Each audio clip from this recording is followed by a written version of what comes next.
इस नाटक का अप्रोच है बहुत सारी चीज़ों पे सवाल उठाना। अगर इंसान का पर्सपेक्टिव बदल दिया जाए ज़िंदगी की तरफ तो बीमारी को तो वो भूल ही जाएगा। तो ह्यूमर, ड्रामा, कॉन्फ्लिक्ट, उसके अलावा ये एक लेयर भी है इस नाटक में। उसने एक ऐसी बात कही है कि आदमी को आप कितना भी समझाओ सिखाओ वो नहीं सीख सकता है। हमने 700 साल की गुलामी भी तो देखी है।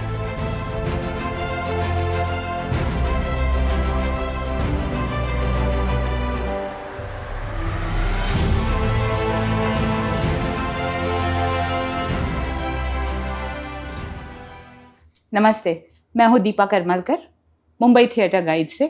आज हम आपको मिलाने आए हैं हेमंत खेर जी से, जो कि एनएसडी के अभिनेता हैं और उनकी नया नाटक अभी प्रीमियर होने वाला है जिसका नाम है मज्जा तंत्र।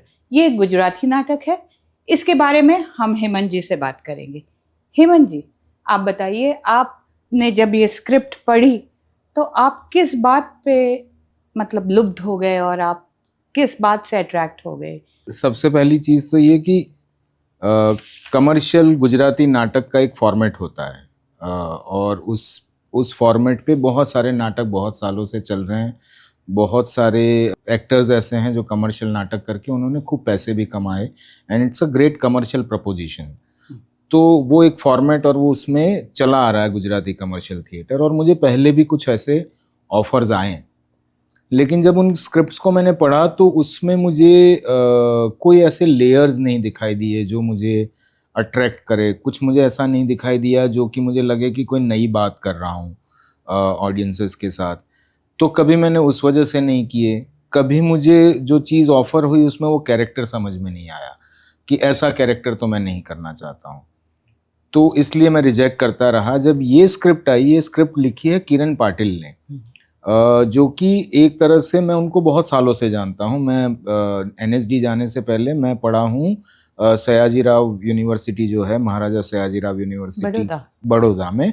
मैंने 1 साल के लिए वहाँ पढ़ाई की थी और फिर मेरा एनएसडी में सिलेक्शन हो गया तो मैं वहाँ चला गया।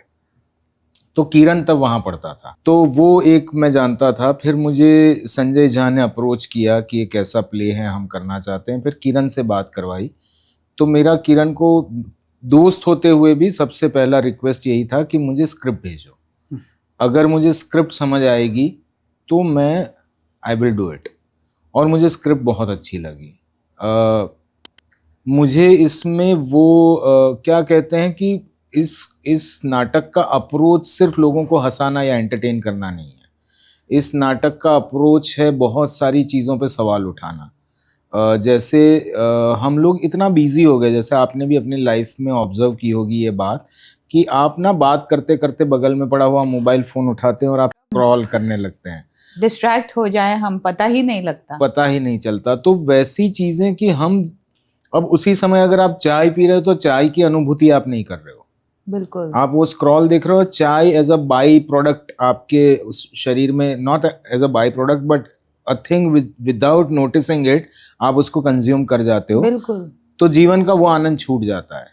हम इतनी ज़्यादा ओवर थिंकिंग करते हैं अपना फ्यूचर को लेकर, फ्यूचर में जो होने वाला है उस चक्कर में हम प्रेजेंट को जीना भूल जाते हैं। कुछ हमारे शरीर की ऐसी, जैसे इस प्ले में 2 पार्किंसन के पेशेंट्स हैं, तो वो पार्किंसन होना और लाइफ की तरफ आपका पर्सपेक्टिव या आपका जो अभिगम है या आपका जो नज़रिया है, वो दोनों चीज़ें हैं, अलग है। तो आप एक कमी के साथ भी लाइफ को एक बहुत ही अच्छे तरीके से जी सकते हो, बहुत अलग पर्सपेक्टिव से जी सकते हो। तो ह्यूमर, ड्रामा, कॉन्फ्लिक्ट, उसके अलावा ये एक लेयर भी है इस नाटक में। तो मुझे ये बात पसंद आ गई। दूसरी बात मुझे पसंद आई इस कैरेक्टर के बारे में जो मैं करता हूँ। उस कैरेक्टर का भी एक कॉम्प्लेक्स है। वो कॉम्प्लेक्स जब आदमी प्ले देखेगा तब पता चलेगा। बहुत मामूली सा कॉम्प्लेक्स है लेकिन है। आप डॉक्टर प्ले कर रहे हैं? मैं डॉक्टर प्ले कर रहा हूँ। मैं एक्चुअली डॉक्टर मतलब न्यूरोलॉजिस्ट प्ले कर रहा हूँ। और वो न्यूरोलॉजिस्ट की लाइफ की फिलॉसफी कुछ ऐसी है कि अगर इंसान का पर्सपेक्टिव बदल दिया जाए जिंदगी की तरफ तो बीमारी को तो वो भूल ही जाएगा। बहुत बढ़िया। तो ये बातें मुझे बड़ी अच्छी लगी इस नाटक की और इसलिए मैंने हाँ कर दी। आप इस नाटक को यदि हम देखते हैं तो प्रेक्षकगण जाते हुए क्या ले जाएंगे अपने साथ? मेरे हिसाब से हमारे पहले शो के बाद ना मैंने ये सोचा नहीं था कि क्या ले जाएंगे लोग। मुझे इतना पता था कि ये जो 2 घंटे का समय है उसमें वो एंगेज रहेंगे, एंटरटेन होंगे and they will feel lot of emotions through out the play, ये मुझे पता था। लेकिन क्या ले जाएंगे ये मुझे जब फर्स्ट शो के बाद लोग मिले तब पता चला कि अच्छा ये ले जा रहे हैं। मुझे एक अंकल आकर मिले, उन्होंने बोला कि I am a victim of 93 bomb blast. मेरे 70 से ज्यादा ऑपरेशन हो चुके हैं और अभी भी ऑपरेशन होते रहते हैं, लेकिन मैं एग्जैक्टली इस प्ले की जो फिलोसॉफी है उससे जीता हूं। How wonderful is that? तो that was so, I am getting goose bumps. तब मुझे समझ में आया कि अच्छा ये लोग एक नया पर्सपेक्टिव ले जा रहे हैं कि मेरे प्रॉब्लम्स तो है, मेरी चिंताएं तो है, मेरा ओवर थिंकिंग तो है, लेकिन उसके अलावा अगर मैं पर्सपेक्टिव बदल दूं इन सब के तरफ देखने का या इन सब चीज़ों को डील करने का तो आसान हो जाता है। फिर एक आए थे देखने के लिए ऑडियंस, मेरे जानने वाले, एक उसी दिन उनसे मुलाकात हुई थी। तो मैंने उनको मैसेज करके पूछा कि कैसा लगा प्ले, तो बोले I have no words, this is life, ये जिंदगी है नाटक। बहुत अच्छा। तो ऐसी चीजें तो मुझे समझ में ये आया कि लोग ये जो बहुत कनेक्ट हो जा रहे हैं, प्ले कहना चाह रहा है वो ले जा रहे हैं, they are getting connected to the play, they are able to identify with the play while laughing and giggling. Right. आपकी एड में एक बहुत बड़ा क्लेम है, best actor, best director, best actress, best supporting, best comedian, जरा उसके बारे में खुलासा कीजिए। ये ना एक भवंस में कंपटीशन हुआ था। अब ये मैं पहले तो इसकी कंट्रोवर्सी पे जाता हूँ कि मैंने प्रोड्यूसर को बोला यही बात, मेरी उनसे थोड़ी सी वो भी हुआ, कॉन्फ्लिक्ट भी हुआ। ब्लोइंग योर ट्रम्पेट ऐसा हो जाता ना? हाँ, मैं वही हो जाता। और दूसरा, I was not part of that show. That show was done by different caste. उस कास्ट में से कुछ लोग हैं अभी भी, जैसे दूसरे जो 3 पात्र हैं इसमें, उनमें से वो लोग हैं, लेकिन ये नहीं लिखना चाहिए था। दूसरा, अगर आप लिखते तो कहाँ, किस कंपटीशन में?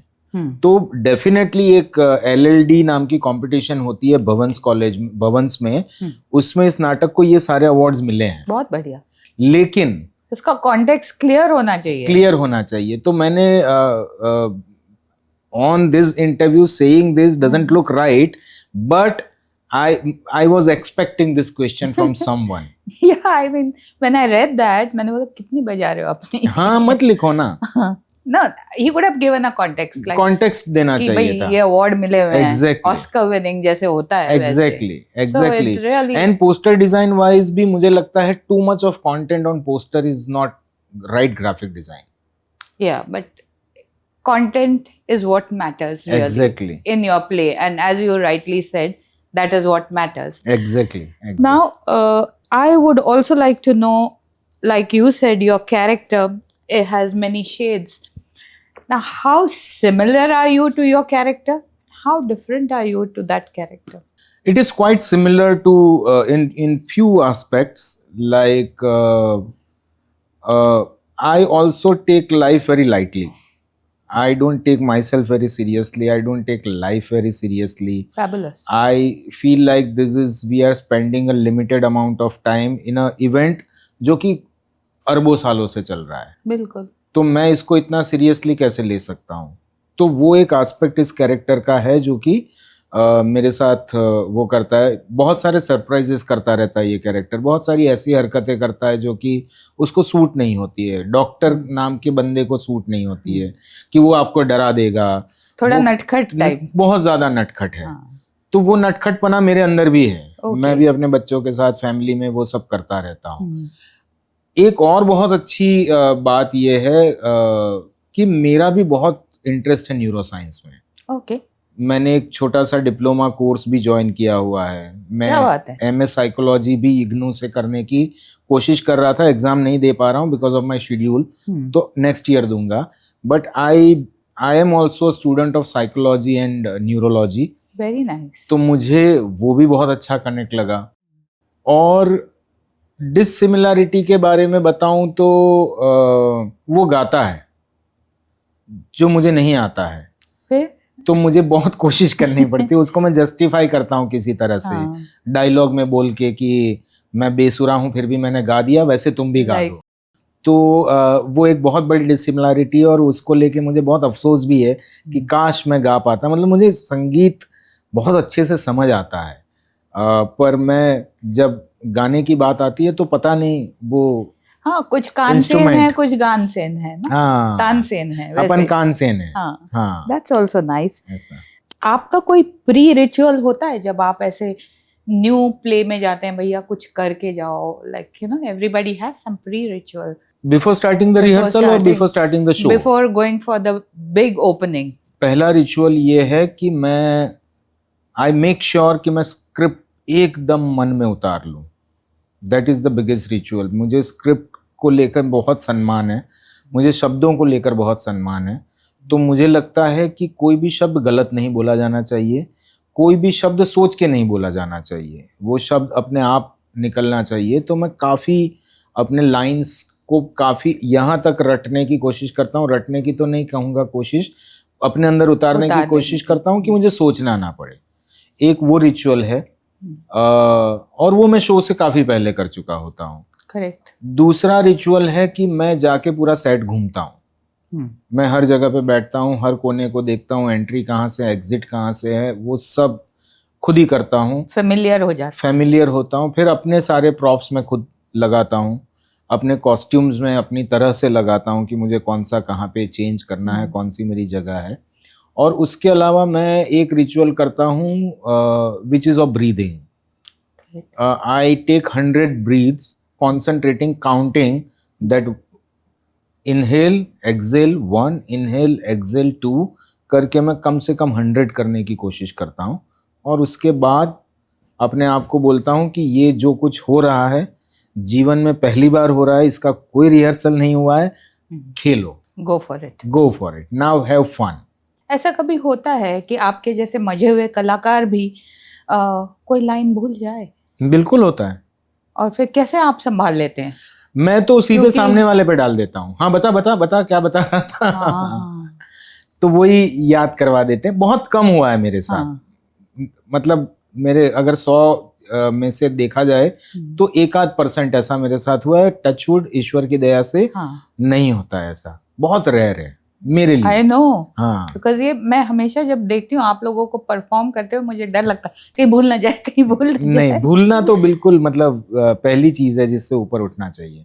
Looking back for NSD graduate, आपने कैसे तय किया कि मैं एक गुजराती थिएटर का भी रुख कर लूं? कब ये डिसाइड हुआ? डिसाइड मैंने नहीं किया, डिसाइड जो किया है वो कुदरत ने किया है, जो होता आया। मैं NSD से पास आउट होने के बाद मैंने बहुत सालों तक बिहाइंड द कैमरा भी काम किया जी। मैंने टेलीविजन के बड़े बड़े शोज जैसे सारेगामापा हो गया, इंडियन आइडल हो गया, जस्ट डांस हो गया, इंडियाज बेस्ट ड्रामेबाज हो गया, ऐसे नेशनल लेवल के 30 शो मैंने किए हैं, इधर as a writer, creative director, trainer. तो जब मैं ये सोच चुका था कि अब एक्टिंग का तो अपना बनेगा नहीं मामला, क्योंकि रोजी रोटी वहां से आ रही थी, दूसरा मुझे फील्डिंग करना आता नहीं है जो एक्टर के लिए बहुत ज़रूरी है। मैं कोशिश करता हूँ तो मैं झगड़ा करके आ जाता हूँ, पता नहीं कुछ गड़बड़ी हो जाता है तो मैं कोशिश करता ही नहीं। तो करते करते ऐसा टाइम आया 2018 में कि मैंने सोचा भैया एक्टिंग तो अपने से वो हो नहीं पा रही, दरवाजा बंद हो रहा है। हाँ, मतलब वहां तो अपन जा नहीं पा रहे अपन, क्योंकि गलती किसी की नहीं, मैं ही अप्रोच नहीं कर रहा हूँ तो कोई मुझे क्यों देगा काम। तो मैंने सोचा फिल्में बनाएंगे, तब तक मेरा वैसे सेटअप बन रहा था और मैं सोचा एक्टिंग अब लाइफ में कभी करनी नहीं, जाने दो। बहुत प्रेम था मुझे उससे, प्रेम है एक्टिंग से, लेकिन हो नहीं पा रहा था। उसके दूसरे दिन मुझे स्कैम के ऑडिशन के लिए फोन आया और इंदु वर्मा नाम की एक मेरी सीनियर है, वो मुकेश छाबड़ा के यहाँ कास्टिंग का डिपार्टमेंट संभालती थी, स्कैम का। तो उन्होंने मुझे फ़ोन किया कि तेरे को एक कैरेक्टर का ऑडिशन करना है, ऐसा ऐसा सीरीज़ है। मैं बोला मैं कल ही एक्टिंग छोड़ चुका हूँ। तो बोले भले ही छोड़ चुका है लेकिन तुझे ये करना पड़ेगा। तो मैं गया, फिर उन्होंने मेरे बहुत सारे रीटेक्स लिए एंड स्कैम हो गया। And scam happened like magic, miracle, बिल्कुल और हम रातों रात लोग हमको जानने लगे, क्रेडिबिलिटी मिल गई। बिल्कुल। तो एक के बाद दूसरा तीसरा काम मिलने लगा। उसके बाद मैं मनोज शाह सर के कांटेक्ट में आया, जो कि काफी सालों से कमाल का थिएटर करते जिसका हैं। आप सोक्रेटिस, उनके उससे पहले मैं उनके साथ 2 प्ले कर चुका, ओके, और एक सोलो परफॉर्मेंस करने की भी हम सोच रहे हैं, सब्जेक्ट मतलब ढूंढ रहे वन हैं। Man act. वो करते करते अब जब आपको पॉपुलैरिटी मिलती है, जब आप नोन हो जाते हैं, तो कमर्शियल थिएटर के लिए भी वो एक एडवांटेज होता है। तो संजय ने मुझे पहले, स्टार वैल्यू तो है ही वो। हाँ मतलब फेस वैल्यू है कि इसको देख के लोगों को आएंगे। फैमिलियरिटी हो जाती है। तो मेरे साथ ऐसे हुआ, तो मैंने कमर्शियल गुजराती थिएटर को चूज नहीं किया, उसने मुझे चूज किया कि ये एक्टर अच्छा है, गुजराती है, नोन भी है थोड़ा सा, तो लेट्स आस्क हिम। तो उसने things started rolling that way. Things started rolling, and 1-2 बार जो उन्होंने ऑफर किया वो मुझे समझ में नहीं आया। ये मुझे समझ में आ गया, मज्जा तंत्र, तो मैंने लपक लिया। बिल्कुल। मज्जा मतलब क्या इसके 2 मीनिंग है? मज्जा नर्वस एंड मज्जा मींस फन। प्रोनाउंसिएशन अलग है। मज्जा मतलब ये आपके नर्वस सिस्टम, नर्व्स, मज्जा मतलब, और उसका प्रोनाउंसिएशन है मज्जा। मज्जा, उसमें झ लगता है, मज्जा, ओके। तो वो मज्जा है। लेकिन जब आदमी पढ़ता है तो उसको एक बार तो वो आइडिया आता ही है, उसके दिमाग में स्ट्राइक करता है, ओ मज्जा तंत्र कैन बी मज्जा तंत्र, करेक्ट, एंड इट इज मज्जा तंत्र। मैं आपसे पूछना चाहूंगी कि गुजराती प्रेक्षक गण की क्या खासियत है? जैसे हमारे मराठी रंगभूमि के जो हम लोग जो हैं, आप हमको रात को 4 बजे बोलेंगे ना सुबह के, ये नाटक है, हम लोग उठेंगे और जाएंगे। ये हमारी खासियत है। तो गुजराती प्रेक्षक गण की आप क्या बोलेंगे, कैसे यूनिक हैं वो? देखिए, मुझे ऐसा लगता है कि हम क्रिएटर्स ना बहुत डरते हैं प्रेक्षकों से। हमको लगता है कि उनको चीज़ें समझ में नहीं आएगी, हमको लगता है कि वो बोर हो जाएंगे। वो हमारा डर है। मुझे जैसे हमेशा गुजराती प्रेक्षकों के लिए ये कहा गया कि उनको कॉमेडी पसंद है, उनको बस वही पसंद है कि हंसते खेलते सामने कुछ देख के टाइम पास करके निकल गए। जैसे महाराष्ट्रियन ऑडियंस के बारे में ये कहा जाता है, या ये बात सबको जाहिर है कि वो कंटेंट देखते हैं, वो उनको डीप चाहिए, बड़ी थिंकिंग, बड़ी लेयर्ड होनी चाहिए। वैसा ही बंगाली ऑडियंस के लिए भी माना जाता है। लेकिन मुझे लगता है कि अगर आपके कंटेंट में वो बात है जो कि गहरी है, लेकिन आप उसको हंसते हंसाते हुए कहते हुए निकल जाओ, तो हर ऑडियंस ना, मुझे लगता है, शब्दों से ज्यादा भावों को महसूस करने के लिए आती है। तो अगर सिर्फ हंसी के अलावा और भी भाव है जिनको आप ट्रुथफुली उनको महसूस करवा दो, तो कहीं की भी ऑडियंस को अच्छा लगेगा। गुजराती ऑडियंस का थोड़ा सा ऐसा झुकाव होता है कि हंसी ठट्ठा मस्करी थोड़ा सा वैसा माहौल हो जाए, लेकिन एट द सेम टाइम अभी मुझे ऐसी ऑडियंस मिली जिन्होंने कहा कि मैं वो जोक वाले प्ले देखते देखते थक चुकी हूँ। करेक्ट। तो वैसे भी लोग हैं। तो मुझे लगता है कि दोनों के बीच का एक बैलेंस होना चाहिए। आप सोच रहे हैं, आप साध रहे हैं इस प्ले के द्वारा, हाँ, है ना? मतलब एंटरटेनमेंट और एंगेजमेंट भी हो दोनों, और उसके साथ साथ मैं कोई ऐसी बात बता के जाऊं जिसका आपकी जिंदगी पे कुछ असर हो। That's really nice. अब हम आते हैं कि ये जो गुजराती थिएटर है, इसको आपने इवॉल्व होते हुए देखा है, तो थोड़ा सा, चूंकि आप एकेडमिशियन भी हैं और एनएसडी से भी हैं, तो मेरे से रहा नहीं जाता है कि मैं आपसे ना पूछूं कि किस तरह से गुजराती थिएटर का इवोल्यूशन हुआ है। क्योंकि आई डोंट नो, मैं सोचती हूँ Gujarati theatre, Parsi theatre, oblique Parsi theatre, और फिर अब all this मजा then comes Paresh Rawal and you know this Manoj, exactly. तो उन्होंने एक रुतबा दे दिया। तो आप कैसे बोलेंगे, क्या इवोल्यूशन है गुजराती थिएटर की? देखो, गुजराती थिएटर ना, सबसे पहले तो इसका क्रेडिट जाता है भांगवाड़ी को, जो कि पारसी थिएटर से शुरू हुआ। बिल्कुल। अंग्रेज आए और अपने साथ शेक्सपियरियन थिएटर का स्टाइल लेकर आए। उसी स्टाइल में पारसी लोग, क्योंकि यहाँ पारसी कम्युनिटी थी, उनके पास पैसा था, तो वो प्रोड्यूसर्स बने और उन्होंने उसी तरह के ग्रैंड प्लेस किए। अब तब इतने ग्रैंड प्ले क्यों होते थे? क्योंकि उसके अलावा कोई मीडियम था नहीं एंटरटेनमेंट का। तो सूरत से पूरी ट्रेन चलती थी जिसको नाटक गाड़ी बोलते थे। उस ट्रेन में बैठ के रात को मुंबई आते थे लोग, भांगवाड़ी में पूरी रात प्ले देखते थे और सुबह वही ट्रेन से वापस जाते थे।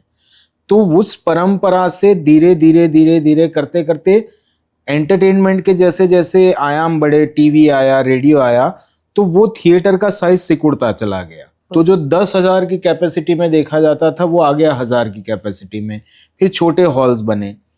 उस साथ की वजह से ग्रुप्स बढ़ते चले गए। फिर धीरे धीरे वही एंटरटेनमेंट का साधन बन गया कि गुजराती नाटक मतलब कॉमेडी। हाँ। उसमें बीच में परेश भाई हो गए या अपने मनोज जोशी हो गए, इन लोगों ने सब्जेक्ट्स के साथ भी एक्सपेरिमेंट खूब किए, तो वो भी लोगों ने एक्सेप्ट किया। चाणक्य हुआ, महारथी हुआ, जैसे कि हम लोगों को भी पता है, तोखार हुआ। तो ऐसे बहुत सारे नाटक हुए जो, जैसे ओ माय गॉड जिस प्ले से बनी है, कृष्ण वर्सेस कन्हैया, तो वैसी चीजें होती चली गई और उसमें ये इवॉल्व हुआ है पूरा थिएटर। तो पहले सिकुड़ा और फिर क्योंकि क्या है कि बहुत कम थिएटर ऐसे हैं जो कि आपको अगर हिंदुस्तान की बात करें तो आपका पेट भी पाल सके। बिल्कुल। गुजराती थिएटर ने वो काम किया है जो कि सबसे बड़ा काम है। गुजराती थिएटर करके मुंबई में लोगों ने फ्लैट्स बनाए, गाड़ियां खरीदी, बच्चों को पढ़ाया, अपना घर चलाया। तो अगर एक विधा वो प्रोवाइड कर रही है तो नथिंग लाइक इट। एब्सोल्युटली। वो गुजराती थिएटर ने किया। बहुत ही बढ़िया। वो मुझे लगता है वो उसका सबसे बड़ा, क्या कहते हैं, गुजराती थिएटर के इतने स्ट्रांग होने की सबसे बड़ी वजह वो है because it give you money. It is commercially viable to be Gujarati theatre player. Exactly, very nice. अब इसी से आगे बात बढ़ती है, जैसे आपने बोला कि बहुत सारी विधाएं आई, तो अब ये जो ओटीटी का जमाना है, इस जमाने में आप थिएटर का क्या रेलेवेंस महसूस करते हैं? आपने कभी रील स्क्रॉल की है? करते हो आप? तो आपको लगभग आप 1-1.5 घंटा करोगे ना, उसके बाद आपको सर दर्द होने लगता है। You start hating that instrument. अगर आप ध्यान से थोड़ा सा अपने आप को इंट्रोस्पेक्ट करेंगे ना, तो आपको पता चलेगा कि थकान हो जाती है। फिर आपको you want to throw that away.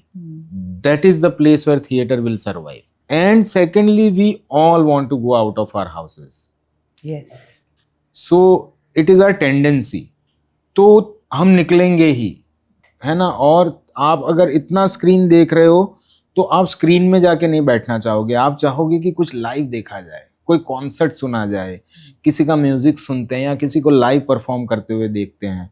दूसरी मैं एक बात बताऊं कि थिएटर को लेकर ये चिंता करनी ही नहीं चाहिए। कभी भी नहीं, कभी भी नहीं। क्योंकि थिएटर से पहले कुछ नहीं था।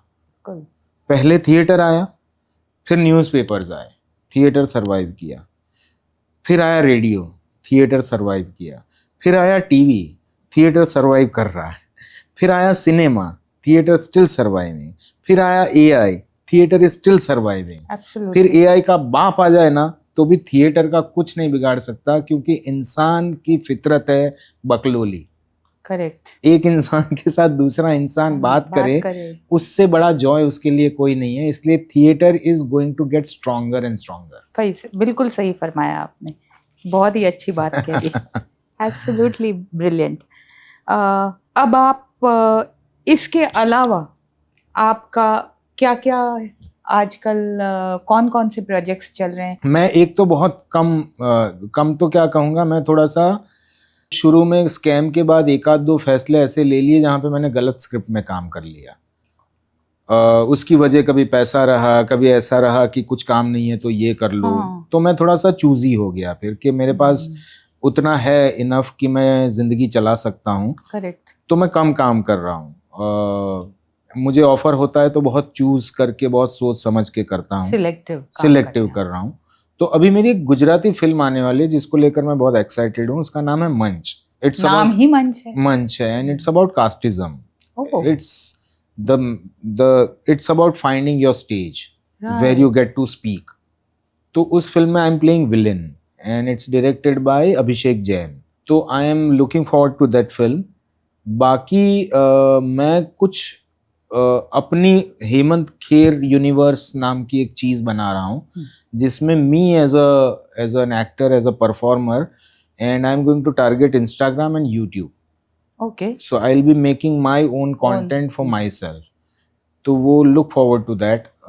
उसमें बहुत कुछ मजेदार कैरेक्टर्स आपके लेकर चैनल आए. वगैरह हम देखेंगे. देखेंगे, अभी तो बन रहा है. हाँ. अभी शुरू ही किया है मैंने. बिल्कुल. वो कर रहा हूँ और बाकी मैं 2 प्लेस के साथ बिजी हूँ.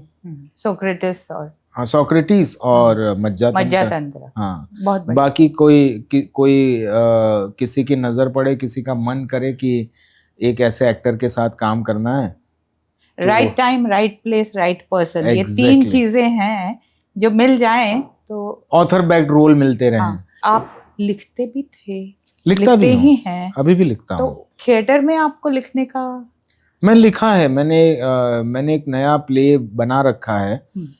लेकिन उसके लायक कोई प्रोड्यूसर नहीं मिल रहा है, क्योंकि प्रोड्यूसर का प्रपोजिशन ऐसा होता है, माल कितना आएगा वापस.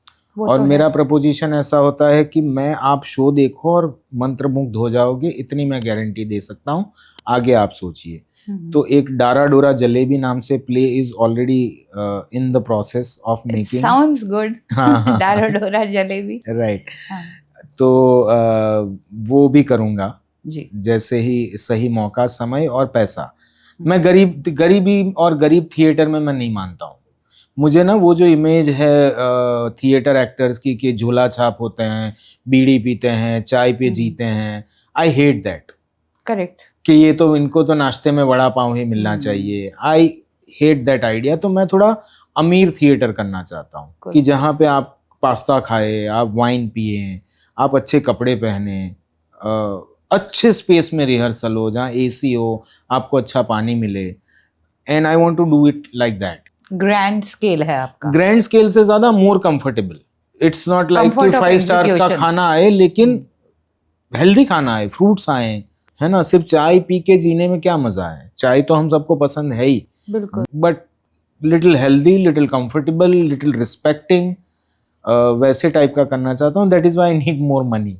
सोक्रेटिस बड़ा ही मिस्टीरियस काइंड ऑफ थिंग है, फिलोसॉफिकल है, एक अट्रैक्टिव चीज है, लेकिन हमसे बड़ी पता नहीं, हमें समझ में नहीं आएगी या आएगी, इस तरह की भावना दिल में है. आप तो पूरा नाटक खेल रहे हैं, जरा उसके बारे में बताइए कैसे.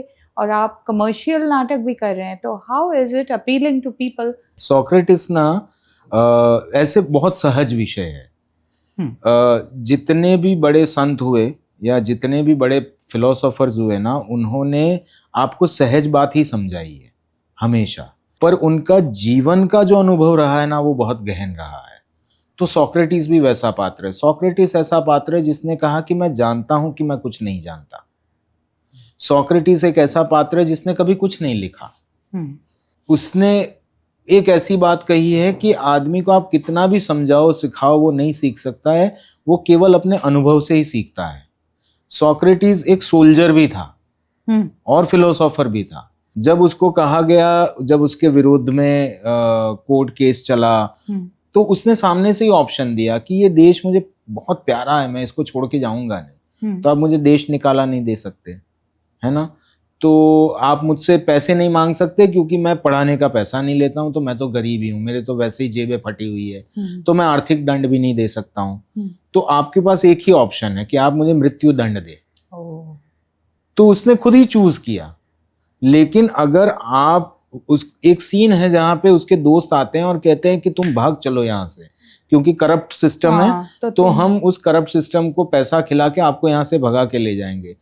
तो वो सोक्रेटिस कहता है कि अगर ये जो कानून है वो इंसान का रूप लेकर मुझे आकर सामने मिलेगा और पूछेगा कि ये तू क्या कर रहा है सोक्रेटिस, कि जिस कानून को बचाने के लिए तू मर रहा है, उसी का अभी तू फायदा उठा रहा है और भाग रहा है. So no, I will not go. I will die. My dying will make this law more stronger. तो ये गुजराती में पूरा सोक्रेटिस आप खेल रहे हैं, मतलब you are wearing those robes, are you? Yeah, we are wearing those robes and we have the same kind of environment. But the great Manoj Shah is a genius. You know, उन्होंने इतनी सही उसकी positioning की है. जैसे गुजरात में एक area है, सौराष्ट्र का एरिया. सौराष्ट्र को कहा जाता है संतों की भूमि. ओके. तो पूरा प्ले जो है वो सेट किया गया है सौराष्ट्र में, काठियावाड़ी भाषा में। अच्छा। तो ग्रीस का सेंट इन सौराष्ट्र, यहाँ आके बसा दिया उन्होंने। तो वो इतना ब्यूटीफुली वर्क करता है। हम सब काठियावाड़ी में बात करते हैं, ग्रीक नेम लेते हैं, सारे नाम वही है, टर्मिनोलॉजी वही है, लेकिन in Kathiawadi. So that is beautiful way of doing it. Hemant ji, Socrates was a great guru. He did give rise. He never claimed that though. But he did produce so many Students, yeah. I mean, Disciples. his acolytes were really worthy. उनके जो शिष्यगण हैं, उनके नाम इतने वो दिग्गज हो गए। बिल्कुल। आप भी रुचि रखते हैं कोचिंग में? मैं करता हूँ, मैं पिछले 16 सालों से कोचिंग कर रहा हूँ। मैं एक्टिंग पढ़ाता हूँ। मैं क्लेम नहीं करता हूँ, मैं बहुत स्पष्ट रूप से सोक्रेटिस के साथ भी यहीं पे रिलेट करता हूँ कि एक्टिंग ना सिखाई नहीं जा सकती है, पर सीखी जा सकती है। तो कैसे सीखी जा सकती है? तो मैं आपको वो रास्ते दिखा सकता हूँ जिस पे आप चल के, कभी फेल होके, कभी पास होके, कभी ट्रायल, कभी एरर करते करते आप अपना रास्ता ढूंढिए। So I show them those paths. Second thing, I very strongly believe that कि if you correct your life, your craft gets corrected automatically. Well, so it's about that. I very strongly feel कि जो acting के tools है, अगर उसको apply किया जाए जीवन में, तो आपका जीवन बेहतर हो जाएगा जी। जैसे एक्टिंग में आप अपने 5 सेंसेस को इस्तेमाल करते हो। हमने चाय पी, लेकिन चाय का स्वाद हमने रजिस्टर नहीं किया। हमने कोई सुगंध ली, लेकिन उसको रजिस्टर नहीं किया। हमने कुछ देखा, लेकिन उसको रजिस्टर नहीं किया, because our senses are on automation. उनको ऑर्डर नहीं करना पड़ता है कि ठक ठक सुन, हॉर्न सुन, वो सुन लेता है। हाथ को ऑर्डर करना पड़ता है, टच को ऑर्डर नहीं करना पड़ता, वो गर्मी महसूस कर लेता है। तो बिकॉज ऑन ऑटोमेशन हम उनको भूल जाते हैं। तो मैं काम करवाता हूँ उस पर कि आप अपने सेंसेस को कैसे रिचार्ज करें, आप अपने इमोशंस को कैसे रिचार्ज करें, आप अपनी ब्रीदिंग को कैसे रिचार्ज करें। When you learn to do all that, it automatically helps you in your life. I teach things like very simple tools where you stop thinking. Right. So when you stop thinking, you start coming in this moment. मुझे लगता है आपको हमें एक बार आपकी workshop में बुलाइएगा। हम Please. भी एक सैंपल करना चाहेंगे आपकी क्या मेथड है, क्या टेक्निक? सिंपल मेथड है मेरी, life of an actor, craft of an actor and conduct of an actor. So first I target on life which is 70% of the work. अगर लाइफ करेक्ट हो गई, लाइफ में आपको वो जीना आ गया, वो सुगंध लेना आ गया, सुनना आ गया, देखना आ गया, महसूस करना आ गया, इस मोमेंट में रहना आ गया, अपने ब्रेन को सही तरीके से इस्तेमाल करना आ गया, तो ऑटोमेटिकली क्राफ्ट में मदद करता है। क्राफ्ट में क्या है? आपकी ब्रीदिंग है, आपका वॉइस है, आपका फेस है, आपके मसल्स है। उन सबको आपको हमेशा शार्प रखने के लिए उसकी कुछ फिजिकल ट्रेनिंग है, कुछ एक्सरसाइजेज है, आंखें हैं, लिसनिंग है। उन सबको आप कैसे रोज कर सकते हैं, वो क्राफ्ट हो गया। And conduct is how you sell yourself as a product. Correct. वो which is 10%, which is only 10% according to you. Yeah. Okay, that's interesting because आज तो मार्केटिंग का ही जमाना है। मुझे लगता है the best marketing is word of mouth. Yes. उससे बेहतरीन मार्केटिंग कोई नहीं हो सकती, और वो तभी होती है जब आपका प्रोडक्ट का एक्सपीरियंस बहुत अच्छा हो। बिल्कुल। प्रोडक्ट का एक्सपीरियंस खराब है तो आप किसी को नहीं बताते हो। हेमंत जी, are you ready for the rapid fire? Ever ready. Ready Very to take nice. the bullets. Wonderful. So first question, comedy या drama? Dramedy. That's a very diplomatic answer. Well done. Your favorite Gujarati play of all times? My favorite Gujarati play of all time is Mareez by Manoj Shah. Okay. Dharmendra Gohil plays Mareez in that since last 22 years. It's still on? It's still on. As an NSD alumni, I have to ask you this. हम सब के लिए one play that is from anywhere, all over the world, can be Marathi, English, whatever. ऐसा कौन सा play है जो हमें मिस नहीं करना चाहिए? अनमिसेबल प्ले हमें देखना ही चाहिए। The Resistible Rise of Arturo Ui. It was in German and it was played by Martin Wuttke. Okay. Martin Wuttke is one of the biggest theater personality from Germany, and that play I watched it 20 साल पहले. It still gives me goosebumps. It is that great. Wow. Yeah. What is the context of the play? It is about a dictator. So it is how a dictator is created and how foolish a dictator could be. So the play is about that, and Martin Wuttke is. I have never seen somebody like him on stage. Never. You have actually seen him Yes. play this. Yeah. Where was this? It was in Kamani Auditorium, year 2003, and he was suffering from 102-degree fever at that day, and we couldn't blink throughout the 3-hour performance. It was 3-hour performance. And it's not even the language of your. We didn't have, neither we have the subtitles, neither we understand the language. And you didn't need any of that. Any of that. That is the power of theater. And that's why I feel कि ये और बहुत strong होने वाला है. हमको थोड़ा सा ना, मुझे ऐसा बहुत पर्सनली लगता है कि हमको हिंदुस्तानियों को हमारे दायरे तोड़ के निकलना चाहिए. हम अभी भी अपनी माइथोलॉजी में, अपने पुराने स्क्रिप्चर्स में, लेकिन हमको अच्छा है, भी अच्छा नहीं अच्छा है, लेकिन उसके आगे भी जाना चाहिए. That's मैं ये कह रहा हूँ. तो हमारे पास सिर्फ माइथोलॉजी थोड़ी है, हमारे पास फोकलोर भी है. हमारे पास इतना वेरिड है कि आप आसाम का अंक्या नाट्य और कमाल है, गुजरात का भवाई, कमाल का कितना रेंज है, क्या रेंज है. तो हमारे पास बहुत खजाना है. लेकिन हम थोड़े डरे हुए आर्टिस्ट है, क्योंकि हमने 700 साल की गुलामी भी तो देखी है. उससे हम अभी उभरते रहे. रोटी कपड़ा मकान हमारे लिए प्रायर है, आर्ट उसके बाद आता है. लेकिन मुझे लगता है बेसिक रोटी कपड़ा मकान हो जाए, उसके बाद आर्ट को ज्यादा प्रायोरिटी दे दो, तो हम हिंदुस्तानी कमाल कर देंगे. अभी हम थोड़े मीडियोकर हैं. To be very truthful and honest, अपने आप को भी मैं मानता हूँ. बिल्कुल, उम्मीद यही है कि हम तोड़ दे इस वहां पे पहुंच जाएंगे. हाँ. एक कैरेक्टर जिसके लिए कि आप कोई भी दायरा पार कर सकते हैं, आज आपको ऑफर हो तो. ऐसा मैंने कभी कॉन्शियसली सोचा नहीं. मैं इसका उल्टा सोचता हूँ कि मुझे ऐसा कैरेक्टर दो जिसमें मैं हर दायरा तोड़ दूं. जैसे for example sheep of thesis में जो नीरज कबी ने किया था, अगर ऐसा मिला मुझे तो मैं बहुत दिनों तक भूखा भी रह सकता हूँ. या मुझे ऐसा कैरेक्टर दो जिसको 6 पैक्स चाहिए ही चाहिए, तो मैं 1.5 महीने में 6 पैक्स भी बना दूंगा. Give me something that challenges my limitations. Right. तो मैंने कभी कॉन्शियसली सोचा नहीं कि ये कैरेक्टर मुझे करना है, लेकिन जो भी मिले वो इतना चैलेंजिंग मिले. करेक्ट. उसके पीछे time, money, everything is been spent, and then give me a chance and I will do the magic. One actor you admire the most? Irfan Khan. He No was doubt. a genius. And Absolutely. second one, I love Irfan and I love Daniel Day-Lewis. One word for theatre. Life. Standing ovation or glowing reviews? Standing ovation. हाँ, एक गुजराती तो यही बोलेगा. The stage, fill in the blank. The stage feels like dash. The stage feels like magic. Theatre or OTT?